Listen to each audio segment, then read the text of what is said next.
All right, well, great to be here. So I'm now in the reserve, so I still get to carry the rank, I guess, with me, but I did serve 13 years on active duty. Actually was stationed here in Texas over at Fort Hood, so it's great to be back in Texas. I did land last night at 3 o'clock in the morning after some brutal flight delays coming out of Charlotte, but it's great to be here. So I want to start out my thoughts today with you with a little bit of a story. And ultimately, like keynote speakers, presenters, they can share stories. They can share data and facts. They can kind of share a mixture of them. There's a lot of different approaches and ways that you can try to illustrate your message or an idea that you've worked on with an audience, right? And I want to start off here with a little bit of a story about Team Red, White, and Blue. So it was after my third deployment to Iraq or Afghanistan in 2009 that the Army sent me to grad school. And so I went to the University of Michigan, and I studied positive psychology and leadership there for a couple of years. And while I was there, we were starting to surge into Afghanistan. And I had just come out of Afghanistan in July of 2009. And so this was really hard for me to process as I was going through it. And so I started out by creating this small nonprofit called TEAM RWB, Team Red, White, and Blue. And our focus in the organization was to, at the time, to support 10 wounded veterans per year and their family, right? But a couple of things then happened that really changed the trajectory and the course, right, of what we would do, right? Number one, in June, an Air Force pararescueman named Joel Gens, who I had never met, was shot down and killed in action. He was an Air Force special operator, pararescueman, PJ for short. And I went to the funeral, I went to the services in Grass Lake, Texas, which is like 2 towns over. I just felt like a pull to go there. And I remember like just sweating profusely on the drive over there because I was in my Army formal uniform and went over there and offered my condolences to the family and said, hey, I never met Joel, but I know exactly where he was shot down and the exact type of warriors that he was going in to support and to try to rescue. Right? And so I left that service and I drove back home, 20-minute drive, and just like, I'm a wreck. I'm just starting to cry like uncontrollably. And I'm like, man, what is going on here? Right? And it became pretty clear to me early on, like a lot of us in life, you can call it, we feel guilt, we feel shame, like we wish that we had done something differently. For me, it was, I wish I wasn't in grad school at the University of Michigan, where I was mostly focusing on studying and like getting a college experience that I didn't really get from the U.S. Military Academy. And it was how to process all that and how could I then make a difference in the veteran community and for families like the Genses, right? And then a couple months later, 2 guys that I knew very well, Mark Holbert and Dave Smith, they were on a dismounted patrol in that same part of Afghanistan, the Helmand province, and it blew them both, way back, right? Took Mark's right leg off. He actually lives not too far from here, about 15, 20 minutes away now, but he was a guy who was built like a middle linebacker who was down to like 95 pounds because he was just so atrophied, he couldn't eat, and he just lost like good chunks of his body. You can see him at the top right there. I mean, he was like a 235-pound, like, big dude. And then, Dave Smith suffered severe traumatic brain injury. I went to visit them at Walter Reed.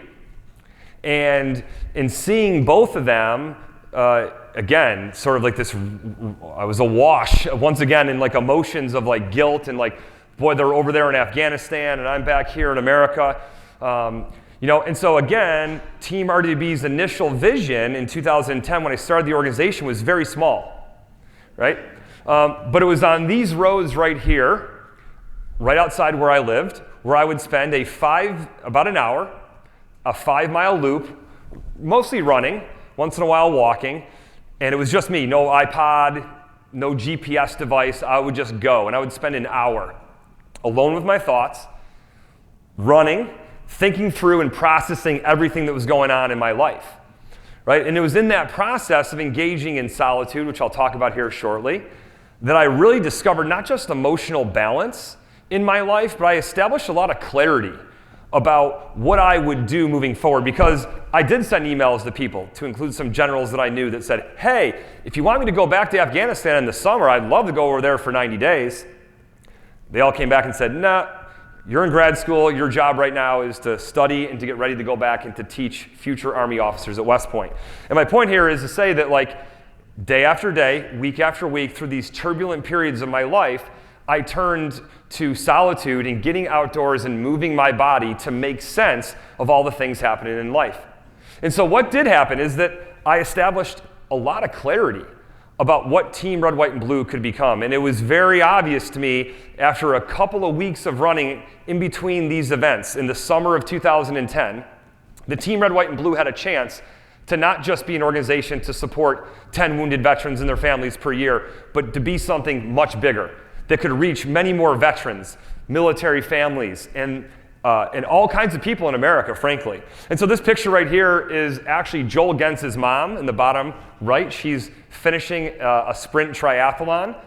But what we did there in the other picture there is actually Joel Gentz's younger brother, his roommate from college, and the Gentz family. We ran a double marathon in Detroit in October of that year. In other words, we started running in Pontiac at midnight. We ran through the night. And then we got to the start line of the Detroit Marathon, and we ran that marathon. And we did that whole thing with his family and support. In other words, we found a way to engage in a very different way than what we would have typically done in a very, very young nonprofit organization. And that guy right there, that's Mark Hulbert. In 2013, finishing the West Point Sprint Triathlon. That's me holding the American flag, yelling as he's crossing the finish line. But he would go on to swim 800 meters.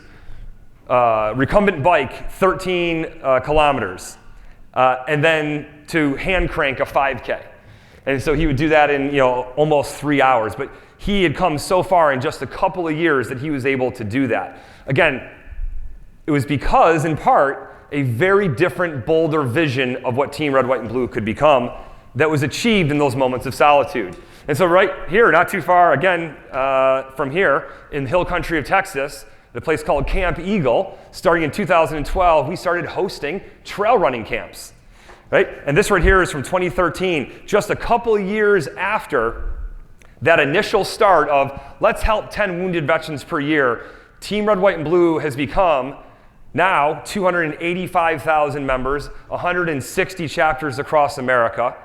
It has saved hundreds of veterans' lives and enriched tens of thousands of veterans in a way that I never thought possible when I started the organization in the spring of 2010, right? So why do I share that story? Well, I believe in the power of solitude.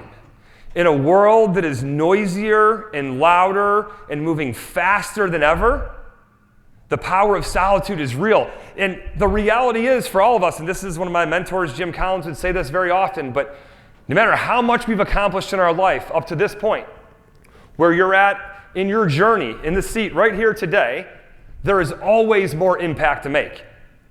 And when you start to think about the power of solitude, that is the time, that is the space. Those are the moments when you can achieve that clarity. And I want to share some of these thoughts and themes with you today. So we're talking today about leadership. But what is leadership?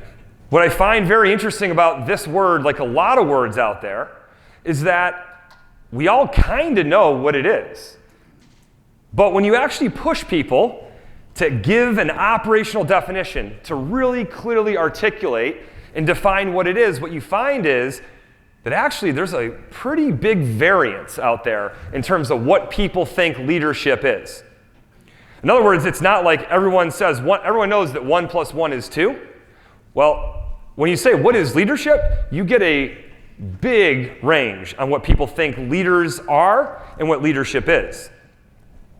So let me talk and share a couple of thoughts on this to help set the table for the conversation.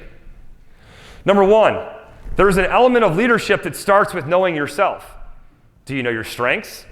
Do you know your weaknesses, your values, your first principles, your personal long-term vision for you, but also for the organization that you lead? That's awesome, good starting point. Do you understand the people that you lead, the people that you interact with? Do you know their motivations? Do you know their challenges, their shortcomings? And then lastly, even if you know yourself really well and you know the people on your team that you lead really well, How well do you know what situation you're in? Think about how different things looked, during COVID period. And I know especially for you all that this is actually a time of when lots of the world is changing and slowing down. In many ways, it was accelerating, right, for a lot of people in the golf industry. So the situation you're in matters. What is the economy? What is the generational archetype of the new people coming in, whether they be people that you're coaching or working with or the newest members of your team? Gen Z, Millennial, Gen X, Baby Boomer, how do people of different generations work together? So the situation that we're in also matters. So it's how well do you know yourself, how well do you know others, and then what is the situation or the context that you're in? But just a little bit more on the complexity, and I think this is actually really important, because when we start thinking about leadership, it becomes apparent as you dig deeper about just how complicated it is. And what you often get, if I'm being honest, from a lot of speakers, a lot of people who talk about leadership is they've got their shtick. They've got their one angle. Hey, this is what you need to do. Or, hey, do these 5 things before breakfast to be like Jeff Bezos. Right? They give you these checklists of things to do. And I don't subscribe to that cookie cutter sort of just do these things and you're going to be a great leader mentality. Right? So again, more on the complexity of leading. Number 1. What about our personal lives? We got some pretty clear data out there that shows us that when people's personal lives are struggling or not going well, that carries over to their performance at work. And it just makes sense. If you got a big argument with your spouse or your kids, or your health is a concern, or you're caretaking for a parent who's getting older, whatever it might be, whatever those stressors are outside your life, they absolutely have a big impact on how you show up. What is the motivation? This is the idea of JSOC being Joint Special Operations Command. I should have mentioned it at the outset, but I live right outside Pinehurst, so I live in a place that really loves golf. It's also the home of some of the most elite special forces operators in the world, and some of those guys are my friends. And what you see is when you're talking to professional athletes or you're talking to people like that, they spend their entire lives fighting to get into that unit, to get into that organization, to make that team, to get to that level. Then there's lots of times other people who, hey, I'm on this team because it's the only job I could get. It's the only opportunity that I really have right now that I'm a good fit for. And so some people, and the joke here was with the DMV, right? But sometimes 5 o'clock, how motivated are people that you lead? Some of them are chomping the bit and super motivated. Others, not so much, right? How experienced are the people that you're leading? How does that change if you're leading a team of people who are very experienced or people who are mostly new?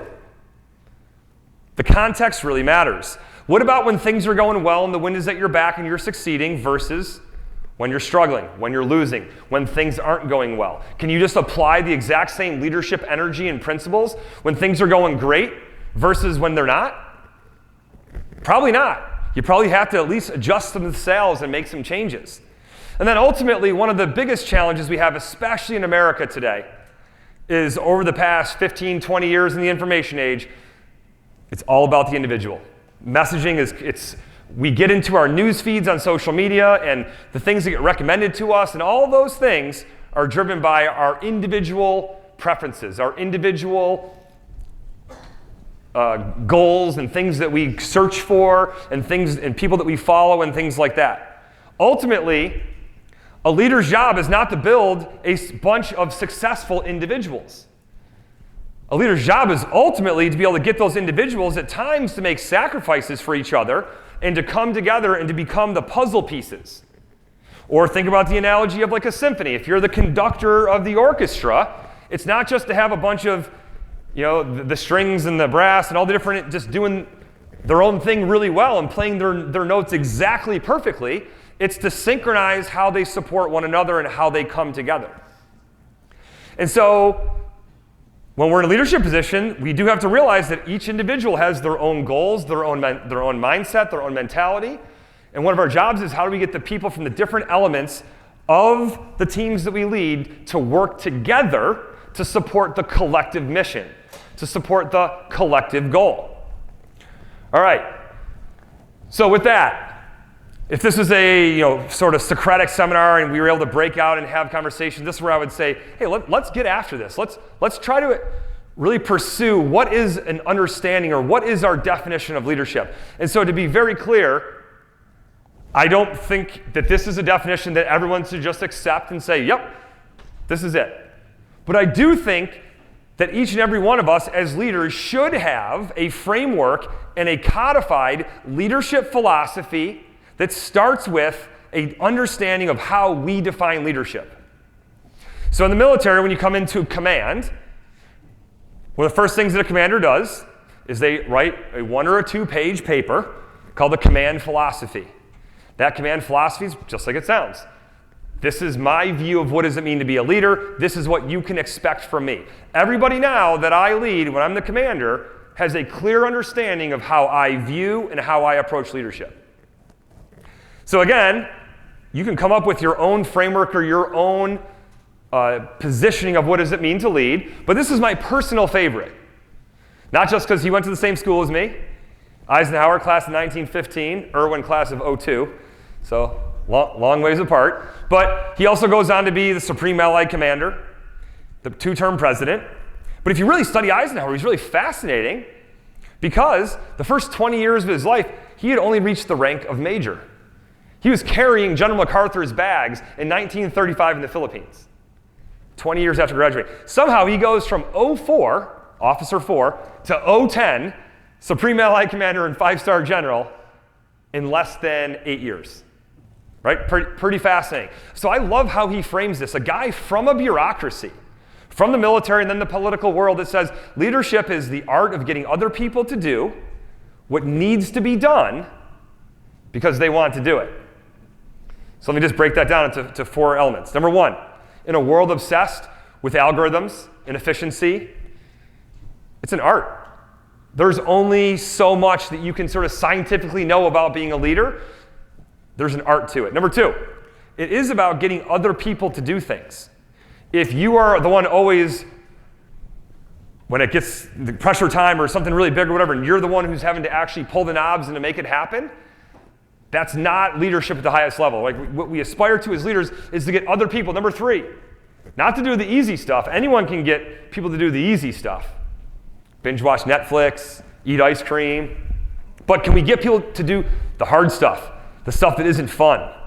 And then lastly, and this is the part where it gets really tricky, is not because they feel that they have to, because if they don't, they'll get yelled at or they'll get in trouble or they'll get fired, but ultimately because they don't want to let you down, because they want to do it.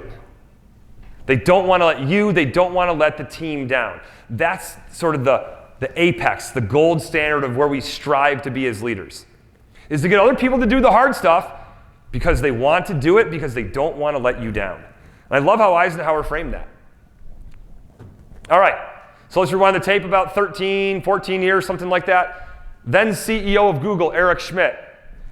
Interesting here that there's a timestamp on this. At some big tech conference, he said this: I spend most of my time assuming the world is not ready for the technology revolution that will be happening soon. So in other words, coming out of the post-dot-com burst, he didn't say that, 2005 or 2006 was the technology revolution. He said, it hasn't happened yet. And now when you go back to the data and you look at it all, it's pretty clear that that timestamp is 2012. So we're a little over a decade into this technology revolution. More on this later as we speak about artificial intelligence and its impact on the future of the world. But I find this interesting, that he recognized just the incredible volume of information that we consume and that we process in our lives, and he basically said it's about to get a lot faster, a lot more intense. So let's talk real quick about this. And by the way, none of this here, I'm going to be Captain Obvious talking to you here. None of this is going to be like, wow, like never thought about that, never recognized that. But I think these are some important things to talk about. Number 1, overwhelming majority of us are tethered to our smartphones. And they're really, if we're being honest, they're way more powerful than computers were 15 years ago. We carry around these things that do everything. Remember back in the day when you had to like punch where you were going into MapQuest and then print out the directions? Right? Some of the younger people here are like, what? What's he talking about? Right, but GPS devices, now it's all on your phone. The ability to access your bank account. I'll never forget, my parents bought, they saved up a lot of money to buy the first ever camcorder in 1991, $1,000. Now you got the thing that's like 100 times better, that fits in the palm of your hand, in your pocket, goes with you everywhere. I bought the first digital camera when I was a cadet at West Point, $500, grainy as could be, right, compared to what we have right now. So these things are not just computers, as we know, they're supercomputers. We can access email at all hours of the day and the night. That's a problem. We'll talk about that more later. Push messages and text messages and push notifications, all these kinds of things. Because of the world today, we've got so many brand impressions all around us that it's unbelievable. So the point here is that our mind is really bombarded with information all day long. And again, not everyone, depending on where you're at, how much you use your phone, this is going to vary from person to person. But we've created this mentality that we need to be plugged in, we need to be connected as often as we possibly can. And so it's created, I'm sure most people now have heard of the term FOMO, the fear of missing out. It's created, this is literally what these social media sites say. See what your friends are tweeting about. This is a year old now, so it's not called Twitter anymore, right? Stay up to date. See what your friends are doing. Make sure that you turn on your notifications so we can let you know and we can interrupt you, whatever you're doing, to tell you about what we think is important, right? So my co-author in this book and I, Ray Kethledge, we really sat through this and we talked through this long before it got to the point of today. We would meet in 2010 and 11 and 12 and talk about this. And we came to this conclusion that a majority of people in society did not make this deliberate choice to trade out all the moments of peace and tranquility that we used to have in the world before computers became in our pocket and became such a huge part of our lives, in exchange for being able to get a hold of people all the time and to constantly know what other people are up to. So gradual change is powerful. We know this. This is 3 years apart. Those are 3 of my kids. I got 5 now, but those are 3 of them. And you can see the difference right there in just 3 years, how their face is different, their hair is different. If you were to talk to them, their vocabulary is different in just 3 years. This is how change happens. It's often very slowly, right underneath our noses. We barely recognize it's happening, but all of a sudden, 3 or 4 or 5 years later, they're almost unrecognizable to the person they were 5 years ago.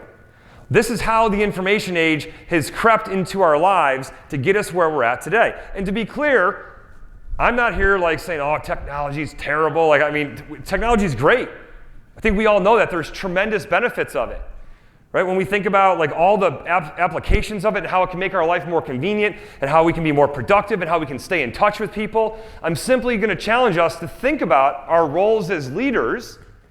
And is it healthy or is it productive to constantly be piped in and to always be going back and forth with people on emails and text messages and to always know what other people are doing? In other words, do we have a responsibility as leaders to do the hard, heavy lifting, uncomfortable work of getting inside our own mind and being clear on how we should be leading other people? So the problems here, just real quickly, right? There's the problem of distraction.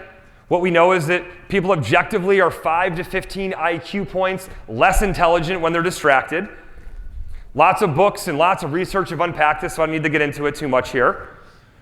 But the point here is that, and this right here is one of my favorite pictures from the early days of Team Red, White, and Blue, but back in the day, I could go out and run a 5-minute mile, partially because I was younger, but partially because I was training and I was much more active in my running. If you were to put $1 billion 1 mile away from me right now and give me the best shoes in the world and say, if you get there in 5 minutes, you can keep that money, I couldn't do it. You don't just flip a switch and say, I want to go run a 5-minute mile. Well, the same is true with our ability to focus and to think and to reflect. We look at the data and we see how much our attention span has fallen. We see about all the various ways that all of the distractions and all the noise of the information age has hindered our ability to get inside our minds and to think and to reflect.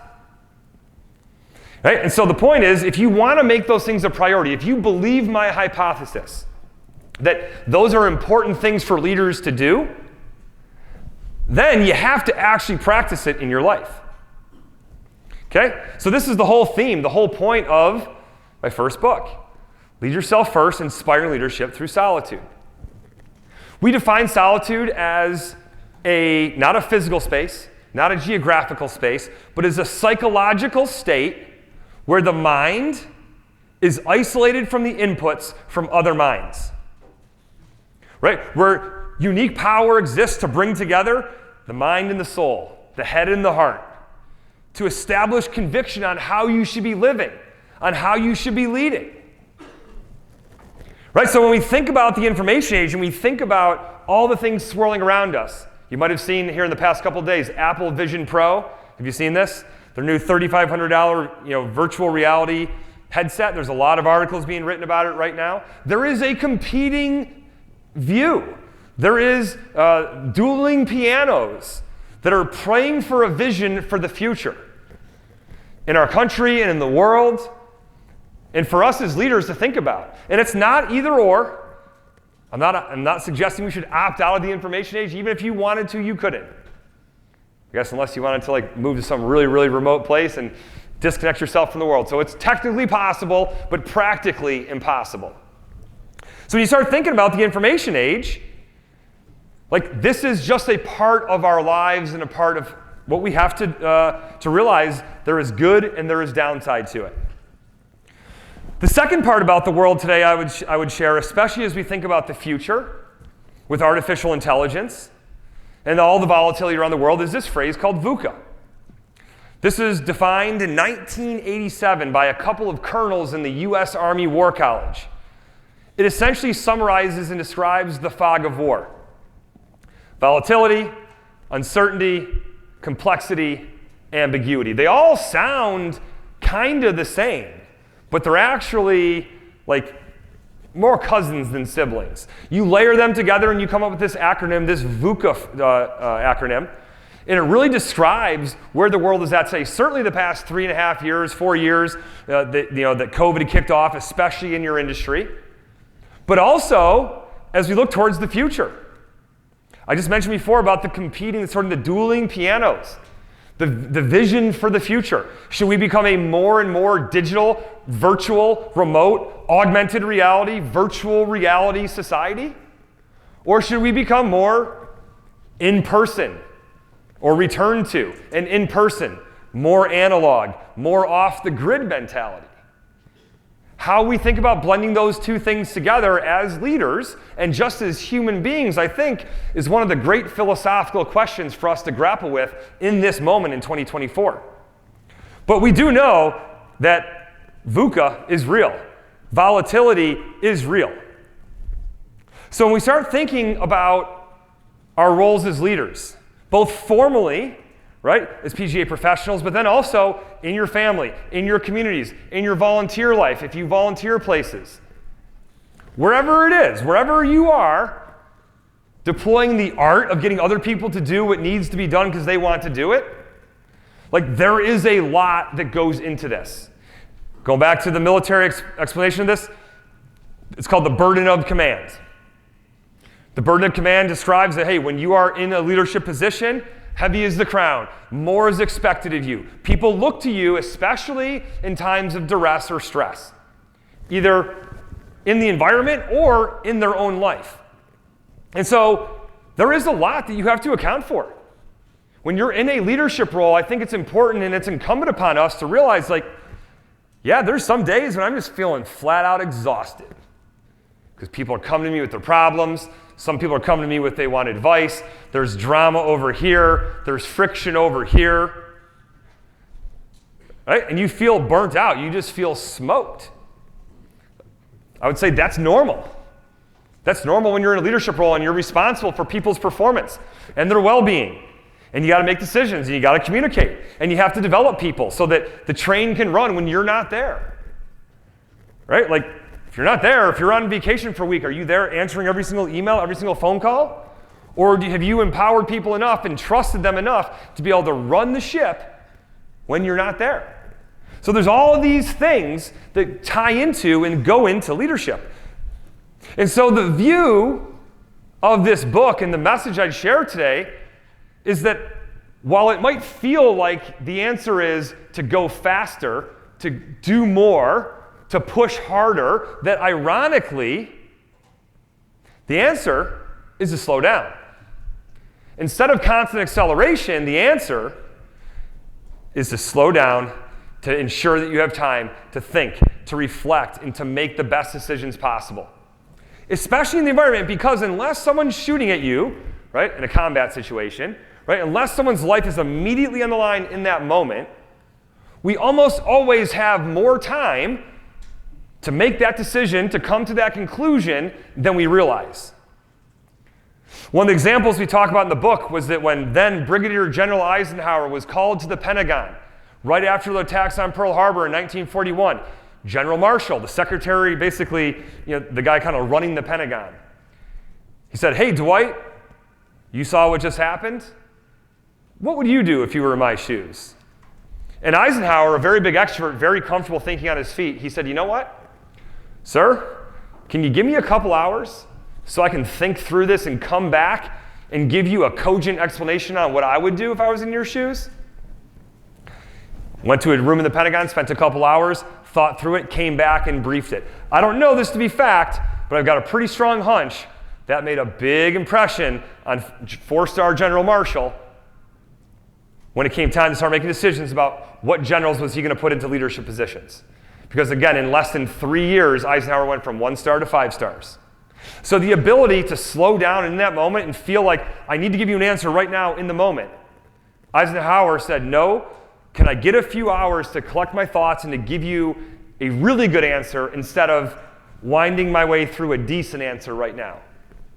So again, sometimes the answer is to actually slow down.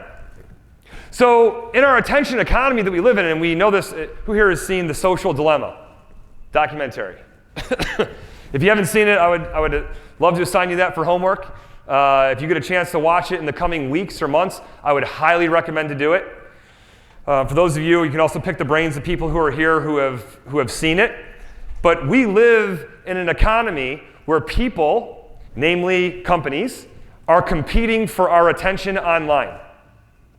That's not, again, surprising to anybody, but this documentary really unpacks why that happened, how that happened, and the implications of it. But the point here is that the ability to engage in solitude and to think and to reflect and to focus, if you can do this well, especially in a leadership role, this is now a competitive advantage for you. Why? Because the majority of people around you are just spinning all day long. They're knocking down targets. They're going and they're playing email ping pong with people, and they literally don't have but a handful of minutes in a day where they just sit there and they work through their leadership challenges and their problems by thinking. Thinking used to be synonymous with leadership, and now it's become much more synonymous with doing. Leadership is still about bias for action and getting stuff done. But let's not forget that a big part of leadership is also about doing within our mind. Thinking and analyzing and focusing and making the right decisions. So when you look into this, the neuroscience is pretty interesting, right? But ultimately, like when we sit still, when we are idle, when we give the 80 billion neurons in our brain a chance to slow down, a chance to just calm down after all the things that we're seeing and hearing and processing, different parts of the brain light up. We come up with creative solutions. We come up with ideas that we couldn't have otherwise come up with. It's why when you look at most ideas, the initial big idea is derived and developed by one person. They then bring that to the team, they bring that to the group adds onto it, the group builds on it, the group makes it better, but the big idea, the initial shove of the ship off the shore, most of the time comes from one person, right? And so one person does have the ability very often to come up with some of these breakthrough ideas, or I, as the leader of this team or of this organization, I need to do this. So again, the book unpacks lots of examples from Eisenhower to Martin Luther King Jr. to Ulysses S. Grant to Jane Goodall. We unpack a lot of leaders from history that do a deep dive in explaining the power of solitude. not by lecturing or by trying to guilt trip you into prioritizing solitude in your life, but to inspiring you through their stories and through their examples. So a couple things here quickly. There's really two forms of solitude, because now let's get to the practical and the application of this and how do you actually do it. So I give you a couple of thoughts on this. Number one, there's really two ways that I think about solitude. You either plan it or there's a target of opportunity. Planning it is just what it sounds like. You put it on your calendar. You block out a period of time where you say, for this half an hour, for this hour, I'm going to actually whiteboard, write, journal, think, and I'm going to use this time to solve some of the leadership challenges that sit before me. But the reality is, oh, by the way, if you don't make that part of the morning, it gets harder and harder. Right? Because as the day goes on, more distractions, more fires pop up, more things emerge. Right? The other kind here is the targets of opportunity. Those 5-minute windows, 3 minutes here, 10 minutes there, and those targets of opportunity might be your drive home. Right? It might be a walk when you're walking the dog. It might be when you're mowing the lawn. It might be all kinds of things. Where we typically now will go to a podcast or go to music or go to our phone and call somebody. There are these opportunities throughout the given day where we can just think, where we can just put down all the interactions. We can shut down the noise from other people, right, and get inside our own mind. So those are the two ways that I think about dissecting and breaking down what solitude is. I'm not suggesting, to be super clear, that you be like Henry David Thoreau, that you go off the grid, that you go out into the mountains, or you sit there and extract yourself from the information age. Right? I think it starts small. It starts with pockets of solitude in your life that are feasible. Can you start your day with 10 or 15 minutes of meditation or prayer? Can you end your day with journaling or slowing down and thinking about what happened in that day that went really well? The last thing I would share here, especially for people who have developed a mentality of knocking down targets, and that is what has made you successful, because that's a lot of people. That's a lot of leaders, right? They've just gotten good at being problem solvers and knocking down targets and getting things done. So I'm obviously not saying that that's a problem. I'm saying that sometimes slowing down actually helps us to get more done. And so my point is, if you are someone who is go, go, go, and you just are so proud of how much you get done, finding these pockets and windows of time, it might feel uncomfortable at first. And I would say that that's okay. I would say that it's all right if you practice solitude in 10 or 15-minute windows and you feel like, man, I need to get up, I need to go talk to someone, I need to get my phone, I need to get in front of my computer, I need some sort of distraction in my life. It is not easy when you're getting going to be able to train the mind to be still and to be quiet. Okay, so again, reclaiming solitude, you got to be deliberate about it. You have to, again, you could sit here at the end of this and say, hey, great talk, I'm good. I'm good right now with how I'm living my life, with how I'm leading. I think that most people would agree that they would like to make this a little bit more of a priority in their lives. And so if you do want to do that, it's really about this balance between interaction and solitude. Again, it's not about spending hours and hours alone with the door closed saying, nope, leave me alone, don't bother me. I'm saying that it starts small, and we have to be intentional about where we spend time in solitude and where we interact. We may need very well to reset people's expectations expressly. If you're the kind of person who has been come to be known as the person who gets back to someone on email within 5 minutes, and right, you're someone who sits in front of your computer for so much of the day, right? Or you're going back and forth on text message with people on your team that you lead, with clients and people you're coaching, all the people that you interact with. Right? You may have to expressly reset those expectations and say, like, I don't want to be tethered to my phone from 6 in the morning until 11 o'clock at night, everywhere I go. Right? And lastly, this point here that social media and email, like this, they are not mutually exclusive with solitude. In fact, when you use solitude well, I think it actually helps you to use the social medias and the emails and the technological tools of the world better. So what do you do in this? Like, what is the purpose of embracing solitude? One, it helps you to stay connected to who you are and to your first principles. In a noisy world constantly telling you how to live, what to buy, what you should do, there's a lot of things coming at you telling you how you should spend your time and how you should decide and how you should live. Ultimately, our first principles in knowing our values and who we are should be that internal process. Number 2, leadership is hard, as I mentioned just 10 minutes ago. And that's all right. We have to remember that there's a higher calling and a purpose to why we lead. It is to impact other people's lives. It's not about us getting more accolades for ourselves and lifting ourselves up and getting more recognition and more money and more accomplishment. It's ultimately about helping other people achieve their dreams, helping other people to be better in their lives. And so that comes with a cost.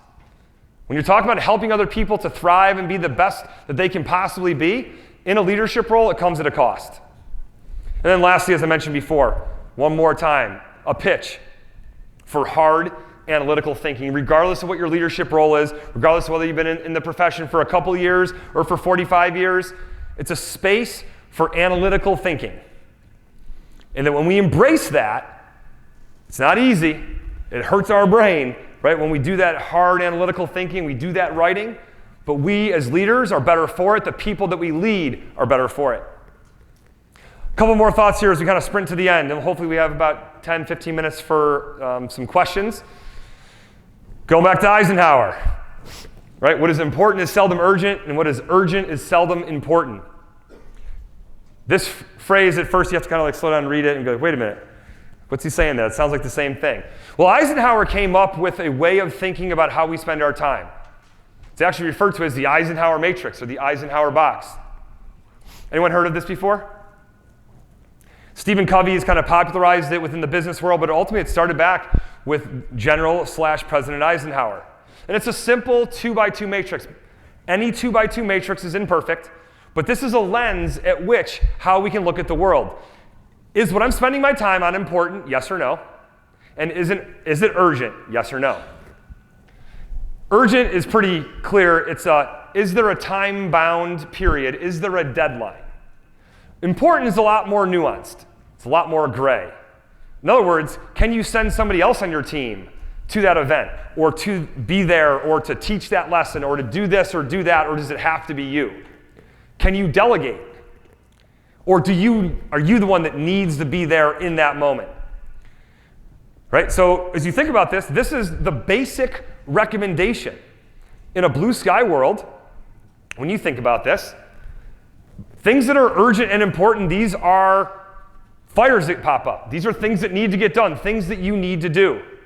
Crises.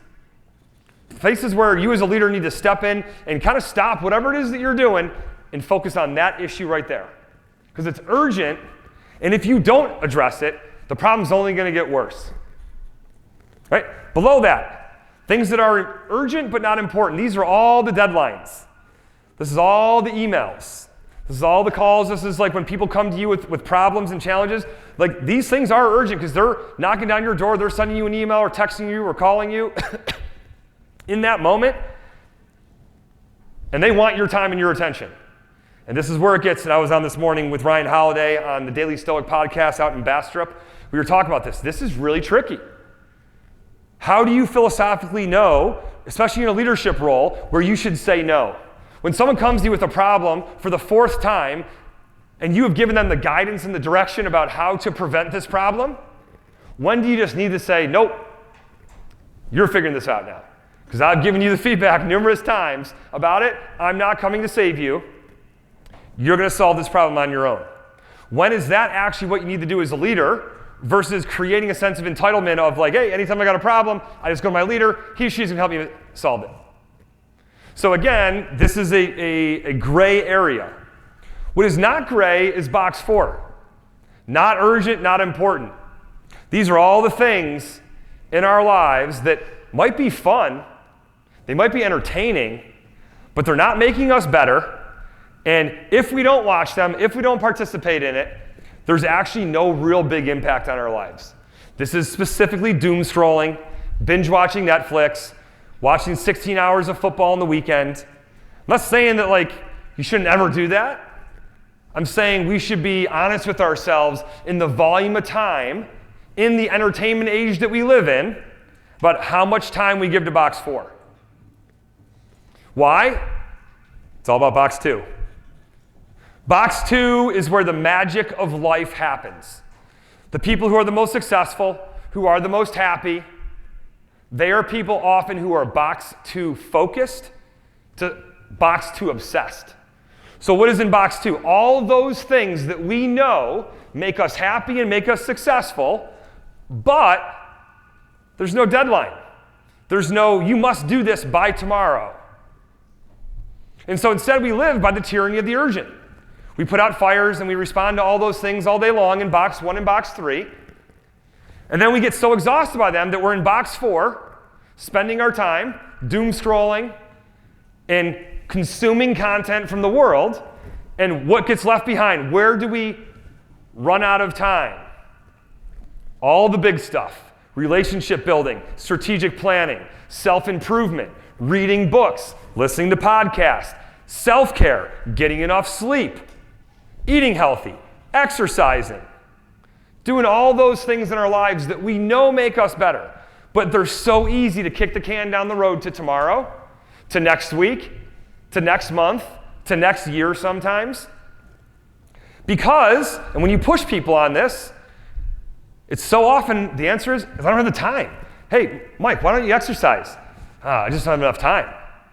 And maybe that answer is true. Maybe that's actually accurate on some days.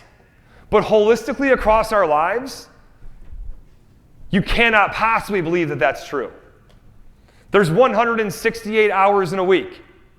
If you sleep 7 hours a night, that's 119 hours per week that we're awake.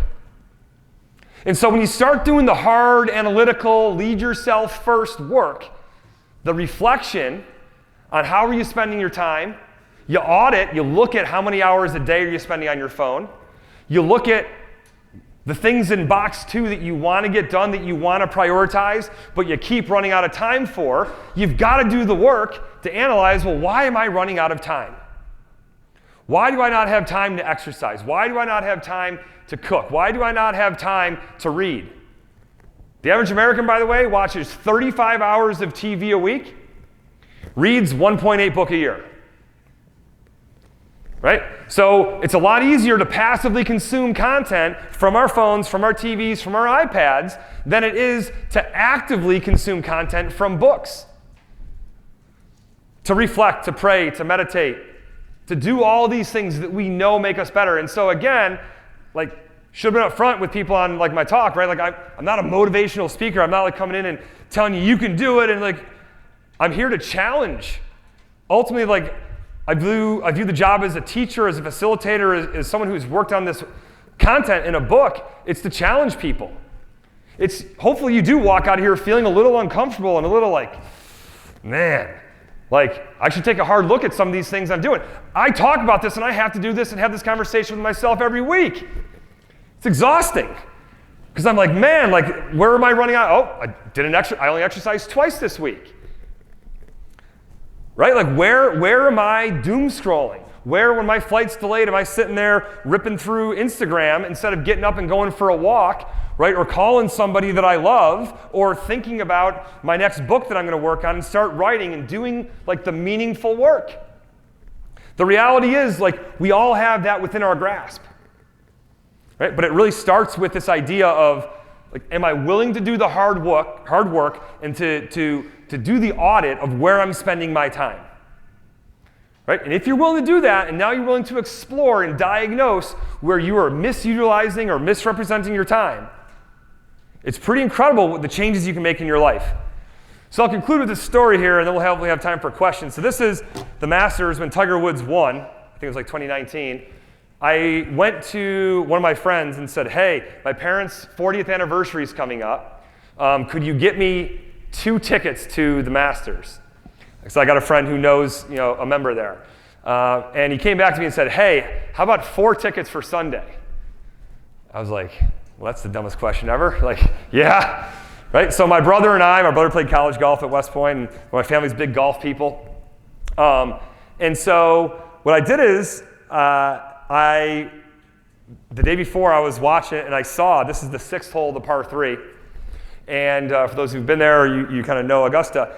And so Tiger Woods used to be sponsored by Nike, right? Team Red, White, and Blue, sponsored by Nike. Our color's red. Of course, Tiger wears, used to wear red on Sundays, right?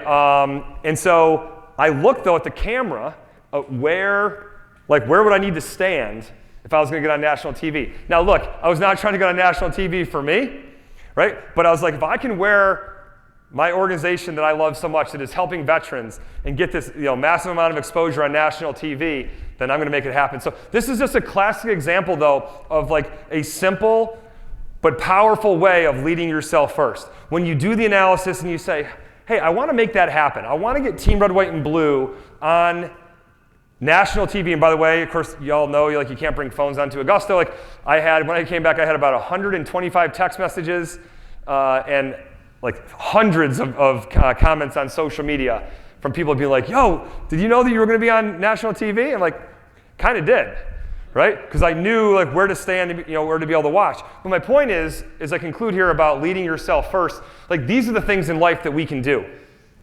We can find and we can create moments like this a lot, but it takes us to slow down and to analyze, okay, what hole is that? Okay, 6. Where is the cameras going to be at? Okay, where is it? And so then when I got in the next day, when everyone else is kind of scattering out around the course, my mom, my dad, my brother, and I, we made a beeline to the 6th, right? And we got there, so we got the first position right there.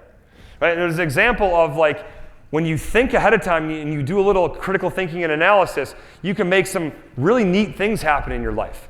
Right? And that's just one small story and one small example of that, right? But all of us in our lives have got these opportunities at our fingertips, right? And I believe that when we step back, when we slow down, when we rise above all the noise and everything going on, that we can create the conditions to help determine what those are. So, with that being said, looks like we got about 12 minutes here. Scott kind of always said, I don't know about questions and how many people have questions, but hopefully I have pushed hard enough on some things. Maybe an open door, maybe a closed door, but would love to hear thoughts, questions, feedback on what I just shared with you and what I can answer. Yes, sir. Yep. So when you go into your fortress of solitude, yep. Whatever you do, right? Jimmy. How do you turn your mind off? Say that question. Yeah. Sorry, just how do you turn your mind off when you go into the solitude, right? Where all this noise that's around, and you take it away. Great question. So who here meditates? Anyone? Good number. Wow. Good number more. So anyone who meditates, so I went into this book thinking meditation was kind of yeah, okay, got it. It was very much sort of alpha male mentality in the military. I'm not going to sit there and meditate. What I learned really through the process of interviewing a lot of leaders is that it doesn't have to be that sit there with your legs crossed, hoping for this moment of inspiration. It's really the idea of slowing down the mind enough to allow yourself to be present in the moment. And so how do you do that? First of all, it's really hard at first. I think we need to understand when you look at the data about how much our attention span has shrunk over the past 15 years, that is the data and the proof that those billions of neurons in our brain have sort of come together and made it very difficult for us to do that. Right? So step number 1, give yourself some grace. When people who coach and teach people how to meditate for the first time or how to be truly present, they calm the mind down. This is why there's a mantra, right, of saying something over and over and over again, because it tries to help you be present and focus and think about that one thing so that your brain doesn't go in a different direction, worrying about what you're having for dinner later tonight or what you're going to do tomorrow or what you're supposed to wear at the conference next week, all the places that our mind will take us. So it starts with grace because it is hard. And then it's just like anything else, it's a practice of getting better. Whether it's tracking your sleep to get better at sleep, whether it's your golf game, right? You don't all of a sudden start draining 12-foot putts. You've got to work your way to build the skill set so that you can get better and better as you go further and further away. It's the same exact mentality. And what I see a lot of people do is they buy the hypothesis, they believe it, and then they go out to life and they feel whew, I can't do that. That is just way too hard, and they give up on it before really giving it a chance. And so that would be my message, would be to find the time, and I think you start small, in really small pockets, But it can start even with like a walk or a run. Don't bring your phone. If you walk the dog in the morning, don't bring your phone. If you're driving, don't turn the radio on for the first 5 or 10 minutes of the drive. And give your mind the freedom to just bounce around, and that's okay, right? But we have to start training our minds to not always be responding to stimuli coming via the form of pictures or videos or auditory, books on or phone calls, right? We've just conditioned our brain to constantly be like, right now, you're listening to someone speak, and like, hopefully you are if you're not tuning me out, right? But like you're processing that, and our brains can only do so much of that, right? And it really starts with like giving ourselves some grace and then working little bit by little bit in these moments in time. But great question. Yes? Well, Yeah, you, then you. proud dad of Sergeant First Class in the Army. Outstanding. Do they teach this throughout the ranks in the Army? So this has become something, we interviewed at the time, then CENTCOM Commander General Jim Mattis. We actually interviewed him while he was flying into the Middle East from MacDill Air Force Base in Florida. He said his biggest concern about leaders of this generation, of this age, is a lack of time and willingness and knowledge about how to reflect. So I think that especially for younger people, for those of you younger folks in here, those of you who are leading and working with younger folks, I teach high school juniors and sophomores and juniors. I founded Father Vincent Capodanno High School in North Carolina, so I teach this class. Most younger folks, they literally do not know how to reflect. And it's not their fault. They've grown up in a world where the digital noise and all the things coming at them has made them believe and be conditioned that that is completely normal. And so like they actually need to be taught, okay, this is how you reflect. At the end of a day, or at the end of a coaching session, or at the end of an event that you put on, in the Army we call it AARs, after action reviews, you reflect and you talk to people, right? Or you think to yourself, what did I just do well? What went really well? What needs to go better next time, right? So younger folks especially, but I think increasingly all of us, we need to remember that like reflection is not like an easy process for a lot of people to do. So the military is starting to make a bigger focus on this right now, knowing that younger soldiers, younger officers do not have this arrow in their quiver, and they need to learn how to do it. How can I order your book? Yeah, easy enough. I mean, it's on Amazon, and you can just order it there. So super basic, but I can make sure you send the link out. Yeah, so the book is called Lead Yourself First. So, yep, my other book, which I didn't talk about at all today, but it's called Leadership is a Relationship. It really talks about and unpacks the role that relationships and connections have, right? Because ultimately, leadership is about other people and to get other people to do things that need to be done, right? And so the purpose of leading yourself first is really to set the table to help you do that well. So, I think he had his hand up? Yeah. Yeah, I'm just curious. I know we need to start with kind of baby steps, get into this. Yep. Now that you're conditioned at doing this, what is your target of hours per week or something where you kind of find this sweet spot, best practice for you? Yeah, great question. So he just asked about like what's the sweet spot. So I think everyone's different based upon what season of life they're in, what chapter in the book they're in. This to me is the thing. Like, so I've got 5 kids, 13 and under. I've got a 32-acre homestead, so I got some dairy cows and pigs and goats and chickens. I guess I got all kinds of stuff. So I've got like a lot of these moments. For me, a lot of times it looks like carrying the 5 buckets of feed or water to go feed the pigs or feed the goats. And I will often find it in those moments. So I don't have as much of like that sustained, what I call sustained solitude as I'd like. When I drive places, for me it's either I'm on the phone talking to someone, building relationships and connecting, or I'm thinking.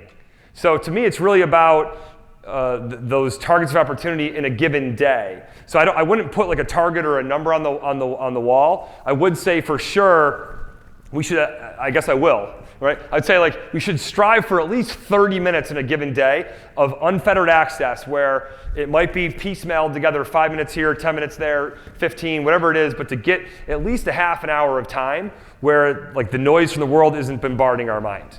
But ultimately, depending on what season of life you're in, some people they do holy hours in church, they do meditation, they do like retreats, they do all kinds of things. Like I know some people who've done like 5-day silent retreats. They don't talk for 5 days straight. Man, that's too much for me. right? Like that would not be good for me. So I know my sweet spot is more about the targets of opportunity, and that, so the sweet spot for me is about 45 to 60 minutes per day. What else? This side of the room, we got a lot from over here. Anyone? Yes? Do you suggest guided meditation for people who want to get started? Yes, absolutely. So I think Dan Harris has a podcast on this called 10% Happier. There's a lot of resources out there for guided meditations. And again, like people often think of meditation as being like this thing like where you're sitting there, legs crossed, and like your hands like this. For me, meditation is very much, I often meditate truly best while walking. And so I walk, and this is where I think, golf can be like, obviously golf is a communal sport, right? You usually play with, in a foursome, and I think that's great, but I think there's real opportunity sometimes in moments of golf, like that's an opportunity to meditate depending on how far you hit the ball off the tee, as you're there and 3 shots go down the middle and you're off into the woods, right? Or vice versa, everyone's spraying and you're right down the middle, but you can have that 2-minute, 3-minute walk of like just being truly present in the moment. Right? And just being really thankful for somebody in your life or something that you're a part of, and just being truly present and not thinking about your next shot, right? Or thinking about what you're going to do, how soon you can get done with the round so you can get back to whatever it is that you need to get done. But yes, guided meditations for sure. Yes? Can you speak to how the military looks at communication from generation to generation? Yeah, great one. So there's a great book if you're looking to understand some of the fundamentals of this. There's a book written in 1991 called Generations by Strauss and Howe. Neil Howe has also written a book. Anyone here ever read or heard the book called The Fourth Turning? All right, if y'all like history, you should check it out. It's a pretty mind-bending book. It really talks about the cycles of history in American history. And I won't get into too many of the details now. But you've got essentially the high, the awakening, the unraveling, and the crisis. Every 85 years or so, a crisis, resolves. And so we're right about in that window of time right now. So it's a very relevant book. But the same authors actually coined the phrase millennials, right? And so this idea of looking at the differences in generations, the military is certainly thinking about it a lot, but the military mostly has very few people north of 45. Most of the people in the military are 18 to 45. So those are basically millennial, Gen Y, and Gen Z. Whereas actually it's lots of other businesses and organizations, and I don't know about your particular clubs and where you're at, but I'm guessing you got some people who are in their 60s on down to those who are in their 20s or maybe even teens. And so I think that going back to this question about communication is a really, really important one. There is objective truth that there are effective ways to communicate and ineffective ways. At the same time, we know that communication is only effective if the communicatee actually hears it. In other words, the most beautifully articulated memo or video or talk, if it lands on deaf ears, has no real impact. And so I think it's this question of, if you're in a leadership position and you're 55 years old and you're like, hey, I'm an in-person first communication guy. Well, if you're talking to a 19-year-old, what we know, especially who have kind of come through COVID and all that, like a lot of them don't really prefer in-person communication. Some of them are very uncomfortable with in-person communication and would rather text or rather exchange information, in some form of digital means. So I do think it's a really interesting thing for us to keep our eyes on in terms of the military. Again, not a ton of application, but I think more broadly, the big idea here is, and Jim Collins, my mentor, would talk about this a lot. Ultimately, if you're talking to someone and you want them to get things done really well, and the best way that they receive information is by email, or by text message, or by a phone call, or by a FaceTime, or whatever it might be instead of an in-person conversation, then you want to get to that point of being able to communicate effectively in the medium that works best for them. Now, can you take that too far and make them entitled and say, well, I'm not going to communicate in person? No, I think you have to meet people where they're at, but ultimately try to reach them currently in what is the most effective way to communicate with them. But really, really tough to do, and the source of a ton of stress and friction in all the workplaces of the country today, in a big way. I think we're out on time. So, well, hey, thank you so much for the opportunity to share the message with you all today. I really appreciate it. Appreciate the conversation.